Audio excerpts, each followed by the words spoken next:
Before we get into today's video, if you are unaware, I have recently joined Spotify and Apple's podcasting platform where you can listen to this show in podcast format, audio only. People have been asking for it, and a lot of you have signed up, and I thank you for it. But without further ado, let's get into today's video. One of my favorite words that has become a part of the political lexicon in recent years, and it's actually sadly well underutilized, is the word regressive. And this is meant to describe people who call themselves progressives, yet they're advocating for backtracking on policies, specifically on racial issues. So these people are trying to reinstitute racial discrimination, more or less, in the name of racial progress. And a lot of people say, Sean, that's an overplayed phenomenon. Sean, that's not a legitimate thing. Sean, there are no people trying to reinstitute discrimination in the name of wokeness or progressiveness. You're just making that up. Pay no attention to the segregated dorms on Ivy League campuses, segregated blacks-only graduations, and all these other things meant to separate people based on race and sexual orientation, like in years past, that are now viewed as good because, minorities just need their own space. We need to be free from the whites because we all know the color of your skin. Wait a minute, oh my god, we're saying some racist ass crap. Now, today what we're going to talk about is this going one step further. Today we're going to talk about how people's jobs are going to be at stake according to a teachers union contract recently signed in the city of Minneapolis that calls for white teachers to be fired first in any case where there may or may not be layoffs. But before we get into that, this video is sponsored. We're going to talk about your diet, so I'll toss it over to the sponsor and then we'll come back over here and talk about it on the other side. There's a diet that's out there that's really popular among celebrities, among athletes, and about 13 million Americans are on it right now. Of course, it's called the keto diet, and the way it works in principle is you reduce the amount of energy that you're getting for carbs, and you substitute it with other things. And in fact, members of my own family, including my mother, are on the keto diet. But the thing is, for normal everyday people, results can be slow. This is one of the reasons why you need something to boost you up, and why I recommend Keto with Justice. This powder enhances a lot of the factors of the keto diet, can help produce ketones, and prolong your state of ketosis. It's one of the reasons why I get this, and I give it to my own mother, so that's the way you know it's definitely trustworthy. And one of the great things about this is that you can get this powder from ketowithjustice.com for 51% off. Also, if you decide you're not into it, if you decide you're not about that weight loss life, there's a 60-day money-back guarantee. So again, keto powder, ketowithjustice.com, 50% off, and a 60-day money-back guarantee. So in March of 2022, the Minneapolis Teachers Union actually went on strike for the first time since around 1970, and this was thought to be originally due to the things that teachers are bothered about these days when it comes to the post-pandemic era. And of course, that is showing up to school, having to actually teach, because God forbid people who are employed by your tax dollars actually teach your kids in person, when we know for a fact that in-person learning is far more effective than remote learning. I mean, children during the course of the pandemic in these left-wing cities that refused to open schools despite the fact that it was perfectly safe to do so, ended up falling years behind due to their absence from learning institutions. But that's not what it was all about, apparently. This 14-day strike was actually to get the city of Minneapolis to come to the bargaining table and to add in some incredibly questionable provisions when it comes to racial politics, because of course we're talking about the city of Minneapolis, and this is the post not only COVID era, but the post George Floyd era. And in the name of saving George Floyd, in the name of stopping Officer Derek Chauvin from putting his knee on George Floyd's neck all over again, the City of Minneapolis Teachers Union has negotiated a deal that, of course, codifies into the agreement racial discrimination against white people, because, discriminating based on race is wrong, but if you do it against white people, it's kind of progressive and awesome, and they're on board for it. Now, this is not hyperbole, this isn't a joke, this isn't somebody reading something into the law or into the contract that is not there. This is actually explicitly said in multiple different places beyond what is being reported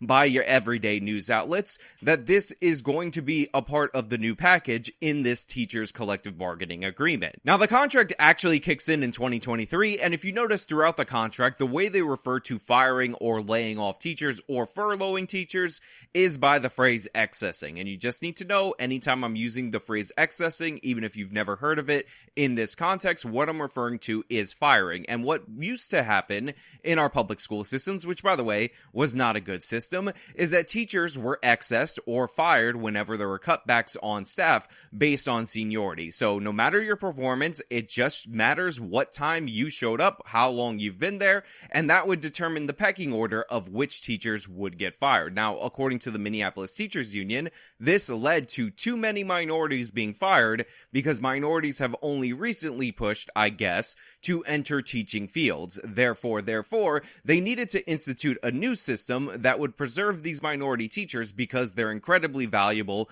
to the students and the very diverse population in the city of Minneapolis. Now, just so you know, in case you're wondering, in case you're curious, performance does not factor in any way, shape, or form into these teachers union contracts. It never does. If you were worried about people gaining benefits that were unearned based on seniority, then maybe you could institute something related to performance, but that was never on the table. It was never negotiated for. If you show up and you stay in the time for a certain period of time, it doesn't matter how crappy you are, if they didn't fire you within the first 3 years, then you can enjoy lifetime benefits, lifetime healthcare, and your seniority still plays a major role in how you're treated by these institutions and in the city of Minneapolis. However, what they've actually changed up in this situation is that they've decided to weight race more than seniority, because we all know that long-term engagement in the union is not important to the union anymore if the union is loaded up with evil old white people. So now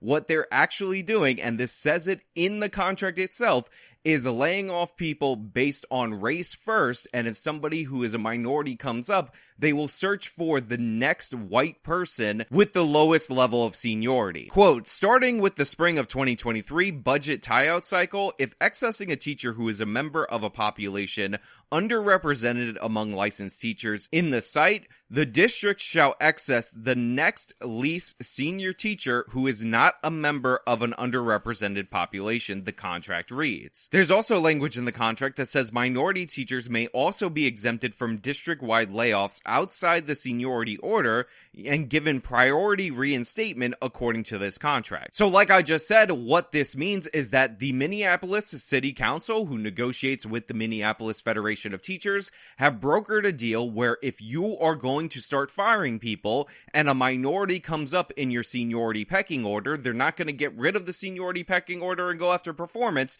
They are going to look for the next closest white person and fire that person. And if cuts get so dire, if you end up firing so many teachers that minorities actually end up getting fired, so you end up in a system where you're only in a minority seniority order situation, then guess what? They're going to be reinstated first, not those evil white teachers who wanted to educate kids, because we all know that getting your teacher's license as a white person is just proof positive of your evil white racism. Now, it actually goes beyond this.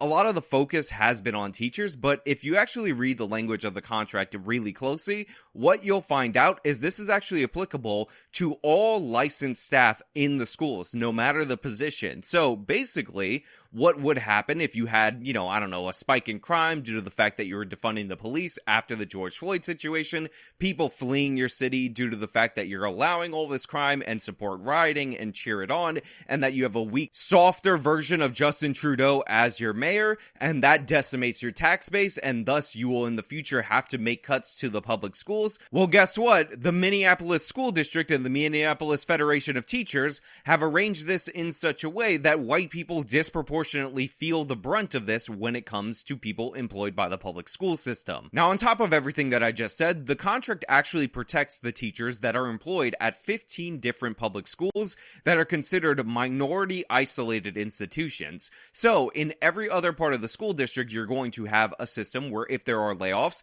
then they're going to find the nearest white person, fire them, tell them that they can't feed their kids because they happen to be born white, and we're trying to solve racism here, so get out of here based on the color of of your skin, but within these 15 minority school districts that have disproportionately minority staffs, these people are going to be elevated above all the other districts, and they will be last out, last touched by any budget cuts, because guess what? There's more poverty in that area, and we can't just punish poverty. And what's wild about this is that normally what the left does in response to you pointing out when they're instituting or proposing some level of racist policy in the name of equity, in the name of racial justice, in the name of cosmic justice, because there's minorities out there in the past, long dead, that are hurt by this racism, and therefore we need to balance the cosmic scales because racial justice is that powerful that we need to punish current white people for the plight of previous black people and help actually no one, is that they're not even denying it. When contacted by the Daily Caller, the Minneapolis Public Schools and their spokeswoman, Christina Lugo Beach, reiterated to the Daily Caller that yes, this was in fact happening, but don't worry about it. It's all about remedying the continuing effects of past discrimination. Minneapolis schools and the Minneapolis Federation of Teachers mutually agreed to contract language that aims to support the recruitment and retention of teachers from underrepresented groups as compared to the labor market and the communities served by the school district. Now, what's wild about this is that normally there's some ambiguity there. Normally there's something that Democratic Party officials, when they propose this open and blatant racism against white people, can hide behind in order to obfuscate what they're actually doing. They'll say, oh, well, race might be something that we're considering because we're not going to be colorblind. We're going to acknowledge color, but work to undo the systemic systems of racism.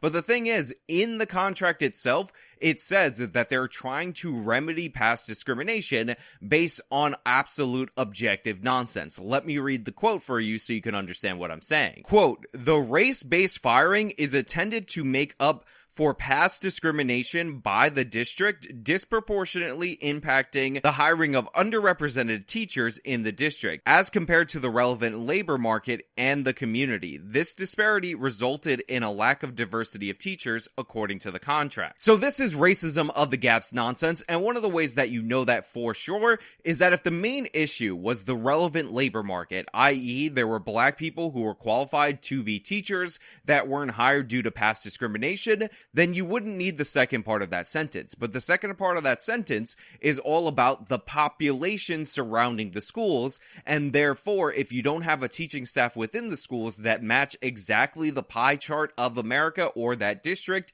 within the schools, somehow there's racism because there's a gap between the population and those teaching in the schools. But the thing is, we know for sure that gaps and disparities and all that exist naturally throughout our entire economy. Disproportionately, a lot of African migrants, the women, end up becoming nurses. If you saw disproportionately Nigerian nurses at a hospital to the surrounding population, that wouldn't necessarily be indicative of discrimination. We also know that women typically go into public education. They're way more likely to be teachers, by orders of magnitude more likely to be teachers. That is not necessarily evidence of discrimination just because the men in the surrounding area aren't as interested in teaching as women tend to be. But yet, there it is in the contract. The teachers not matching the area that happens to be called the school district is evidence on its own of racial discrimination. Now, because this is blatantly and obviously unconstitutional, a violation of the Civil Rights Act, it is discrimination in the laws, in the system, so this would be the systemic structures of structural oppression. The Minneapolis Federation of Teachers had the sense to not respond to the Daily Caller's request for comment because they all know that when challenged, this should be struck down. But it's absolutely wild that this was not only proposed, but it actually made it through the contract phase. You actually had people allegedly representing the taxpayers and people allegedly representing the teachers, aka the teachers union, agreeing that race should be a determining factor in who gets hired and who gets fired by this contract. And by the way, this is actually not that new when it comes to Minnesota. We did a video a while back. It actually started the Stop K-12 Indoctrination series on this channel about the Edina School District instituting racial equity curriculum and, of course, tanking the scores in their number one school district. But this curriculum was so hardcore in their anti-racism that they had to train the bus drivers that were contracted out to take the kids from their homes and then to the school about dismantling their white privilege and the systemic systems of structural oppression that they actually participate in bringing the children into into the cheese bus so then they could bring them to the school, drop them off, and then picking them up at 3:15 so that they could take them home. That's how serious they were way back when, and now with the juice of the George Floyd situation, with all the hype around racism, they're just doubling down, tripling down, and now just a few years later, we have Jim Crow-style discrimination in the contracts with the Minneapolis school district. And I must say, if you're gonna go down this road, then I think you should go a little bit harder. I think you should just make it obvious to everybody in the public what you're doing, instead of doing this whole first minority or non-minority gets fired because minority status takes priority. Why don't you make it a little bit more subtle that you're totally in for discrimination and hatred based on race, depending on whether or not the person that you're hating is white. If it's white, then A-okay, you can definitely hate them.